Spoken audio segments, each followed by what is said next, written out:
Assalamualaikum warahmatullahi wabarakatuh. Perkenalkan, nama saya Eviani Damastuti, MPD. Saya merupakan dosen program studi pendidikan khusus atau pendidikan luar biasa Universitas Lambung Mangkurat. Mata kuliah yang saya ampu adalah pendidikan anak dengan hambatan intelektual dengan bobot 2 SKS. Teknik pengajaran yang saya gunakan dengan metode DIA, Delivery, Interaction, and Assessment. Berikut penjelasan terkait metode DIA. Yang pertama adalah delivery. Dalam proses perkuliahan, saya menggunakan beberapa referensi sebagai acuan, seperti bukunya Simon Whittaker dengan judul Intellectual Disability and Inability and to Cope Without Intellectual Demanding World, dan juga bukunya Muhammad Amin dengan judul Ortopedagogik Anak Tunagrahita.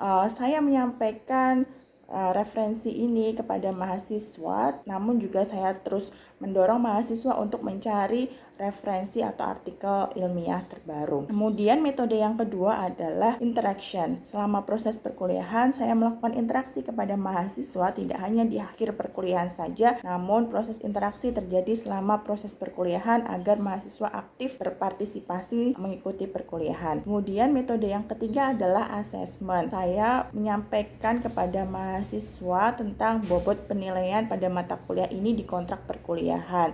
Seperti misalnya untuk penilaian tugas 30%, penilaian UTS 30%, dan penilaian UAS 40%. Kemudian berikut merupakan video pembelajaran yang telah saya lakukan pada mata kuliah pendidikan anak dengan hambatan intelektual. Selamat menikmati. Assalamualaikum warahmatullahi wabarakatuh. Selamat pagi, salam sejahtera bagi kita semuanya.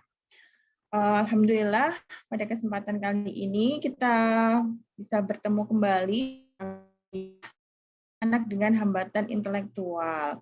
Pada hari ini merupakan pertemuan kedua, yang sebelumnya pertemuan pertama adalah kontrak kuliah.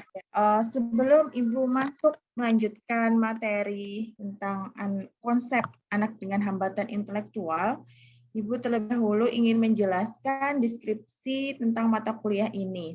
Nah, mata kuliah anak dengan hambatan intelektual merupakan mata kuliah yang akan mengkaji tentang konsep anak dengan hambatan intelektual, baik meliputi pengertian, klasifikasi, penyebab, karakteristik, dan juga pengembangan instrumen identifikasi anak dengan hambatan intelektual, sehingga mahasiswa mampu menggunakan instrumen identifikasi tersebut untuk mengenali anak dengan hambatan intelektual di sekitar mereka, sehingga dapat menganalisis kebutuhan pendidikan dan memberikan layanan pendidikan yang tepat bagi anak dengan hambatan intelektual. Mahasiswa diharapkan mampu mengembangkan instrumen identifikasi anak dengan hambatan intelektual dan menggunakannya untuk mengidentifikasi atau menemukan anak dengan hambatan intelektual di sekitar mereka.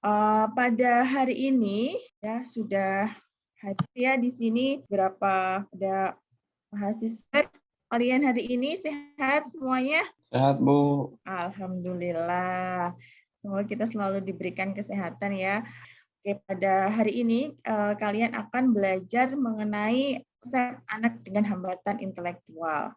Jadi perlu Ibu sampaikan bahwa pada pertemuan kali ini sub CPMK atau capaian pembelajaran mata kuliah adalah menganalisis konsep anak dengan hambatan intelektual, baik itu terkait ketepatan dalam menganalisis pengertian anak dengan hambatan intelektual, kemudian klasifikasi anak dengan hambatan intelektual, ketepatan dalam menganalisis penyebab anak hambatan intelektual, dan juga yang keempat, ketepatan dalam menganalisis hambatan intelektual. Ibu ingin bertanya, apakah sebelumnya kalian sudah mengenal istilah anak dengan hambatan intelektual? Sudah pernah mendengar atau sudah pernah membaca sebelumnya? Siapa sih sebenarnya anak dengan hambatan intelektual? Ada yang tahu? Bu, Zidan, Bu. Ya, silahkan. Zidan. Sepengetahuan Ulun, anak dengan hambatan intelektual itu adalah anak yang memiliki permasalahan pada kognitifnya, Bu. Oke. Terima kasih Zidan atas jawabannya. Adakah jawaban yang lain? Jawaban dari mahasiswa yang lain? ada selain Zidan, dan tadi mengatakan bahwa anak dengan hambatan intelektual adalah anak yang memiliki masalah dalam kognitif. Mungkin di layar screen kalian sudah bisa terlihat ya. Kalian pernah nggak menjumpai anak-anak yang seperti ini? Ada yang wajahnya itu mirip ya, mirip di seluruh Indonesia, di seluruh dunia. Kalau orang yang belum tahu, banyak yang menyebutnya dengan istilah idiot. Sudah pernah kalian bertemu dengan anak-anak seperti ini? Pernah, Bu. Ya, ya. Jadi tadi Zidan mengatakan bahwa anak hambatan intelektual adalah anak yang mengalami hambatan dalam kognitif. Nah, ini adalah contoh dari anak-anak dengan hambatan intelektual. Jadi sebenarnya di Indonesia memang jarang sekali ya istilah anak dengan hambatan intelektual, mungkin lebih dikenal dengan istilah anak tunagrahita. Tetapi secara akademisi atau secara internasional, anak dengan hambatan intelektual, anak tunagrahita itu lebih dikenal dengan intellectual disability atau intelektual anak dengan hambatan intelektual.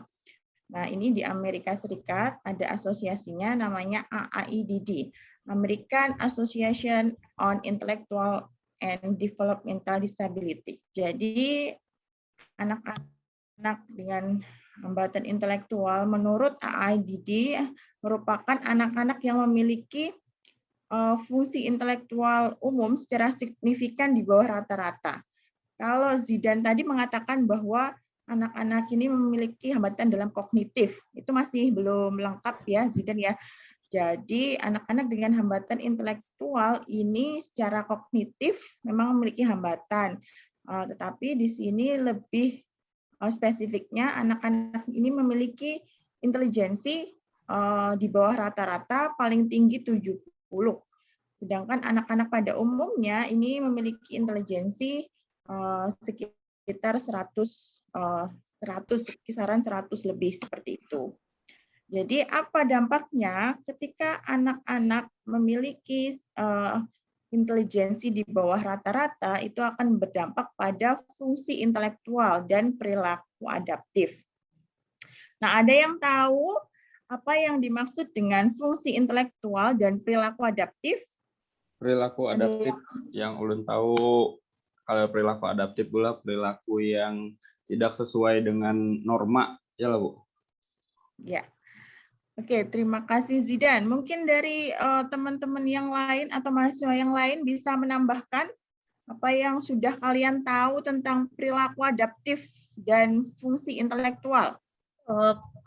Sepaham ulun, fungsi intelektual itu cara berpikir, dan perilaku adaptif itu perilaku yang terus berulang dan kurang baik untuk terus diulang, seperti itu. Oke, terima kasih Fatimah. Ada lagi yang ingin menambahkan? Oke, kalau belum ada, Ibu lanjutkan lagi. Jadi di sini fungsi intelektual itu berkaitan dengan kemampuan anak dalam berpikir, menalar, dan memecahkan masalah.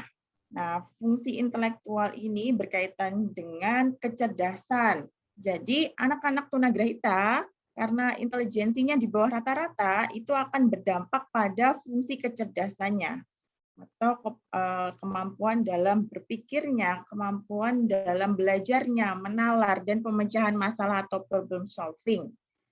Jadi mereka tidak bisa disamakan dengan anak-anak pada umumnya, karena secara kodrati mereka memiliki kapasitas intelijensi yang di bawah rata-rata.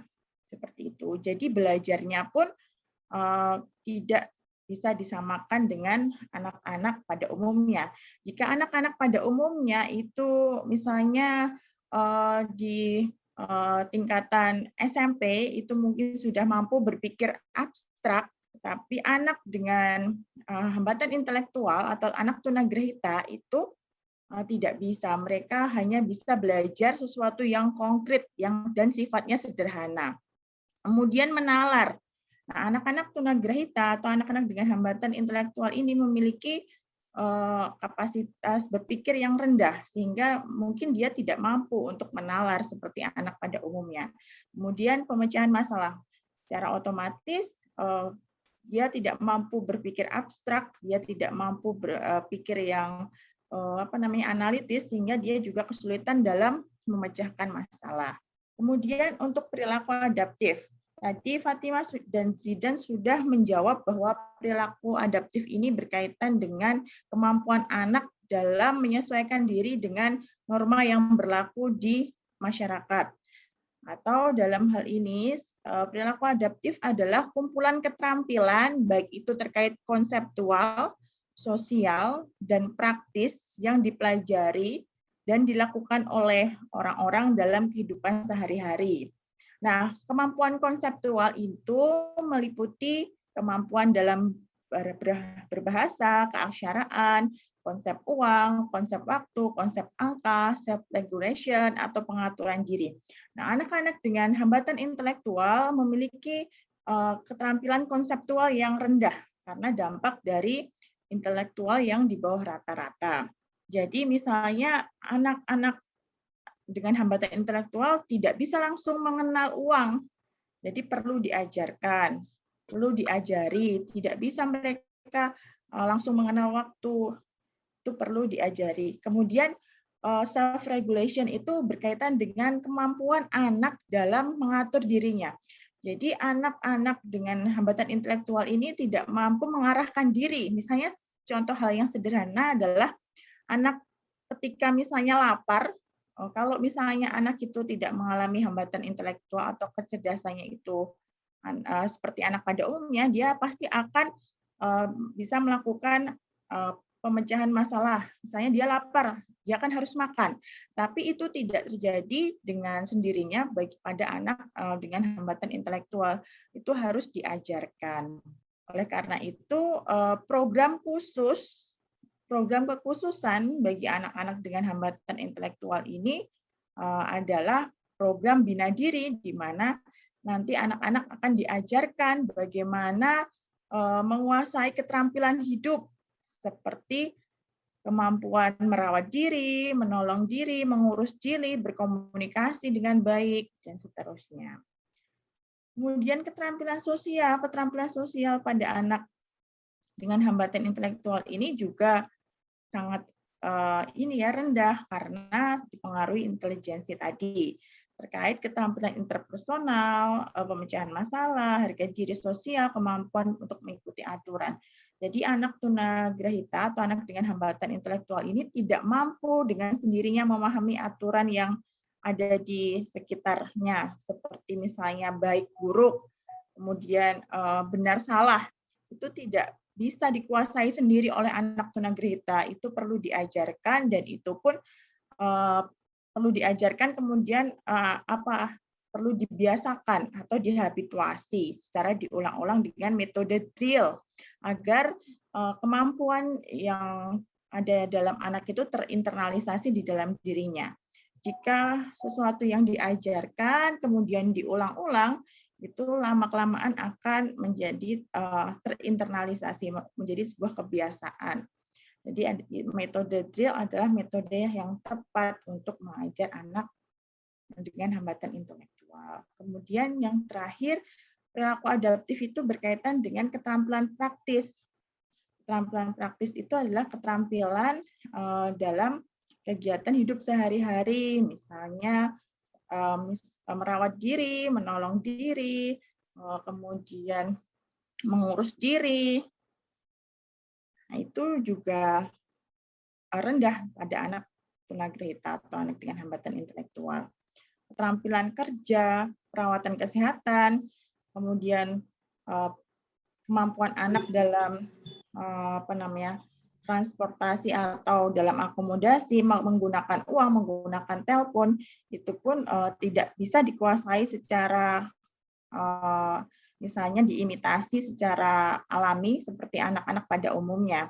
Karena untuk dapat mengimitasi atau meniru itu membutuhkan kognitif atau intelektual.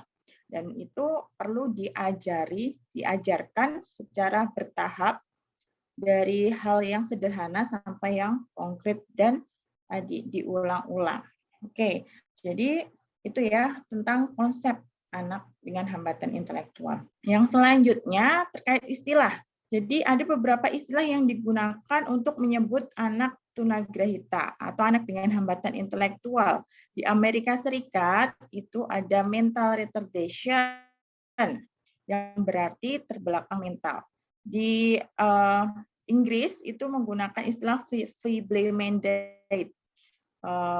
Itu juga untuk menggambarkan atau melukiskan kelompok anak tunagrahita ringan. Kemudian ada istilah mental subnormality, itu di Inggris juga, yang artinya sama dengan mental retardation. Kemudian ada mentally handicapped atau cacat mental, ada intellectual handicap, itu di New Zealand, dan istilah yang digunakan di PBB itu intellectual disability. Nah, oke. Sebelum Ibu lanjutkan, Ibu ingin bertanya nih. Menurut kalian, kan di luar negeri itu ada yang menggunakan istilah mental retardation yang artinya adalah keterbelakangan mental. Nah, pertanyaan Ibu adalah apa yang dimaksud mental di sini? Apakah mental di sini sama dengan ada hambatan atau gangguan dalam psikologis? Bukan, Bu. Mental di sini maksudnya usia mental yang dimiliki oleh anak, seperti itu. Menurut Fatima, mental di sini ini maksudnya adalah usia mental. Nah, mungkin ada mahasiswa yang lain ingin menambahkan jawaban dari Fatima agar lebih jelas lagi. Mental di sini berarti apakah sama dengan istilah psikologis atau masalah kejiwaan atau yang lain? Memang untuk di dalam kita mempelajari anak tunagrahita, kita akan mengenal istilah mental age atau usia mental dengan istilah CA. CA itu calendar age atau chronological age atau usia yang sebenarnya. Nah, anak-anak tunagrahita ini karena intelektualnya di bawah rata-rata akan mempengaruhi kemampuan mental age-nya. Jadi anak tunagrahita atau anak dengan hambatan intelektual ini mental age-nya itu berada di bawah usia sesungguhnya atau CA. Oke, kalau belum ada jawaban dari kawan-kawan yang lain, Ibu akan menjelaskan di sini. Jadi mental di sini adalah berkaitan dengan fungsi kecerdasan atau intelektual, bukan masalah kondisi psikologis.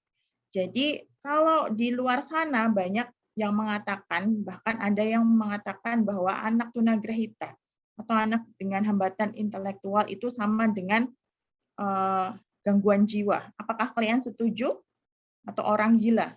Apakah kalian setuju dengan pendapat atau pernyataan itu? Kada setuju, Bu. Tidak. Ya, betul sekali ya, Jidan. Jadi tidak sama, karena mental di sini itu mengarah pada kapasitas intelektual atau fungsi intelektual. Nah, bukan berkaitan dengan masalah psikologis atau masalah kejiwaan. Nah, selanjutnya, adapun peristilahan di Indonesia untuk mengenal penyandang tunagrahita mengalami berbagai perkembangan ya, mengalami perkembangan. Berikut istilah yang digunakan di Indonesia. Di Indonesia itu juga pernah menggunakan istilah lemah berpikir atau lemah ingatan pada tahun 1967. Kemudian di tahun 1967 hingga tahun 1983 juga pernah digunakan istilah keterbelakangan mental. Kemudian sejak tahun 1983 hingga sekarang itu menggunakan istilah tunagrahita. Jadi di Indonesia ini anak-anak dengan hambatan intelektual masih dikenal dengan istilah tunagrahita. Itu berdasarkan peraturan pemerintah nomor 72 tahun 1991 tentang pendidikan luar biasa. Nah, selanjutnya adalah klasifikasi. Ya, mungkin di awal tadi Ibu sudah pernah menyinggung bahwa tunagrahita sering disebut dengan idiot, anak idiot. Memang istilah itu pernah digunakan di Indonesia, makanya banyak orang-orang yang masih menganggap idiot-idiot seperti itu. Jadi klasifikasinya dulu itu dikenal dengan istilah debil, imbecile, dan idiot. Namun sekarang sudah tidak digunakan lagi. Klasifikasi selanjutnya dilakukan oleh kaum pendidik di Amerika adalah educable mental retarded atau mampu didik, trainable mental retarded mampu latih, dan totally custodial dependent atau mampu rawat. Tapi pengelompokan ini telah tidak digunakan lagi karena terlampau diskriminatif karena mempertimbangkan kemampuan akademik saja. Nah, kemudian klasifikasi yang sekarang digunakan adalah tunagrahita ringan, sedang, berat, dan sangat berat. Ini berdasarkan intelijensi ya. IQ, hasil skor IQ jadi ringan itu 55 70 sampai 70, sedang 40 sampai 55, berat 25 sampai 40, dan sangat berat itu di bawah 25. Oke. Nah, kemudian juga ada klasifikasi berdasarkan kelainan jasmani, yaitu Down syndrome. Down syndrome yang ini ya, anak kembar sedunia. Jadi walaupun itu di Kalimantan, di mana di luar negeri itu sama. Ini Down syndrome, kemudian ada kreatin, hidrocephalus, kemudian microcephalus, itu adalah klasifikasi anak tunagrahita yang mengalami kelainan jasmani. Kemudian apa sih penyebab hambatan intelektual atau tunagrahita? Itu bisa disebabkan karena faktor keturunan seperti kelainan kromosom dan kelainan gen, kemudian gangguan metabolisme dan gizi, kegagalan pemenuhan gizi selama ibu hamil, infeksi dan keracunan ketika selama kehamilan, selama janin di dalam kandungan seperti rubella, keracunan logam berat, kemudian berat badan kurang atau di bawah standar seperti itu, kemudian trauma zat radioaktif, trauma otak ketika bayi dilahirkan dan terkena radiasi saat hamil, kemudian ada masalah saat kelahiran seperti hipoksia atau kelahiran yang dibantu oleh vakum.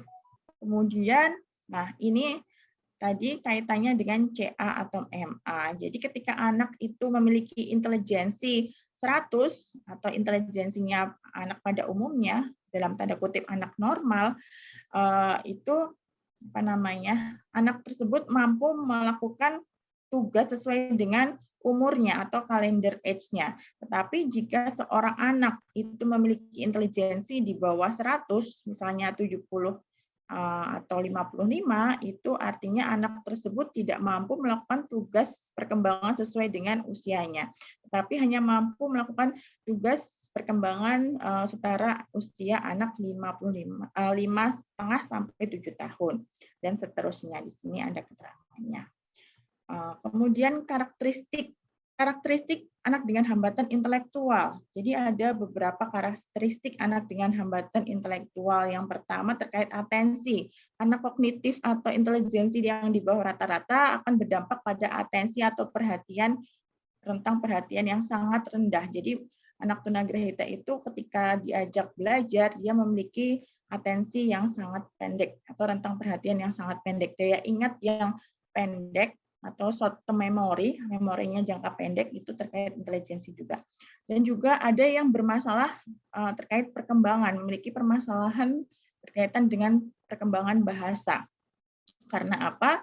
Karena bahasa itu juga dipengaruhi dengan kognitif atau intelijensi, jadi vocabulary atau perbendaharaan kosakata itu sangat dipengaruhi intelijensi. Kemudian perkembangan sosial. Anak tunagrahita bisa jadi perkembangan sosialnya sangat bagus ketika lingkungan mendukung, tetapi ada juga anak tunagrahita yang memiliki perkembangan sosial yang sangat buruk karena dia diasingkan atau diisolasi dari lingkungannya. Kemudian self-regulation.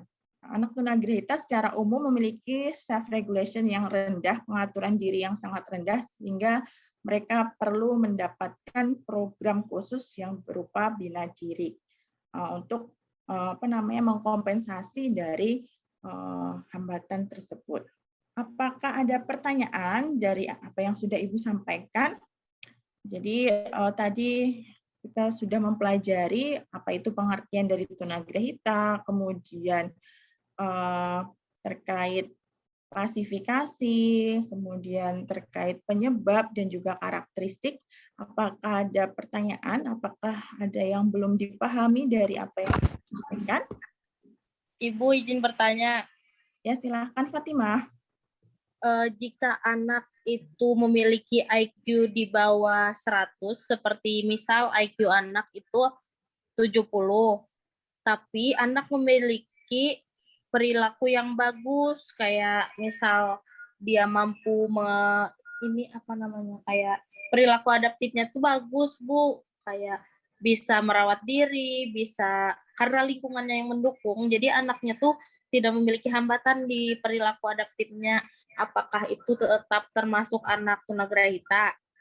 Terima kasih, Ya. Bu. Oke, terima kasih Fatimah atas pertanyaannya. Jadi anak tunagrahita memang ada yang memiliki perilaku adaptif atau kemampuan activity daily living ADL-nya bagus. Karena apa? Karena pola asuh dan support system dari orang tuanya yang membiasakan anak tersebut untuk selalu diajari dan didampingi. Tapi bukan berarti anak tersebut kemudian tidak teridentifikasi tunagrahita. Jadi anak tersebut tetap termasuk anak tunagrahita atau anak dengan hambatan intelektual.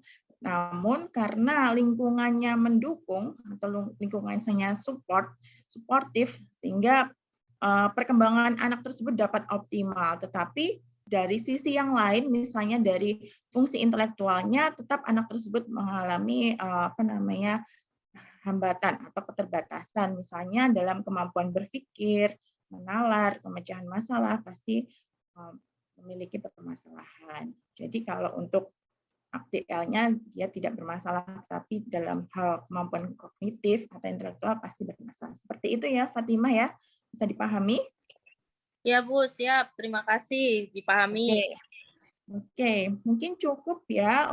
Jadi karena kita terbatas waktu, Ibu ada tugas yang harus kalian kerjakan. Jadi nanti Ibu berikan waktu seminggu untuk mengerjakannya. Jadi silakan membuat makalah tentang konsep anak tunagrahita meliputi pengertian, klasifikasi, penyebab, dan karakteristik anak dengan hambatan intelektual. Jadi ini sistematika makalahnya, bisa terlihat nanti Ibu akan share juga PowerPoint-nya. Kemudian ini untuk penilaiannya. Penilaiannya itu terkait bagaimana kalian bisa mencari kajian teori dari jurnal-jurnal yang terkini ya, paling tidak 5 tahun terakhir, dan juga penilaian terkait penyusunan makalah. Ya, ini ada rubrik penyusunan makalah, silakan diperhatikan. Dan silakan kumpulkan tugasnya di dalam Simari kita, di e-learning ULM ACID, di Simari ULM. Nah, itu ada tempat pengumpulan tugasnya di pertemuan ketiga. Mungkin untuk pertemuan hari ini cukup sekian ya dari Ibu. Semoga apa yang Ibu sampaikan dapat bermanfaat bagi kalian semuanya, dan semoga kita semua selalu diberikan kesehatan. Demikian untuk perkuliahan hari ini. Billahi taufik wal hidayah. Assalamualaikum warahmatullahi wabarakatuh. Waalaikumsalam warahmatullahi wabarakatuh. Terima kasih banyak, Terima kasih, Ibu. Terima kasih, Ibu.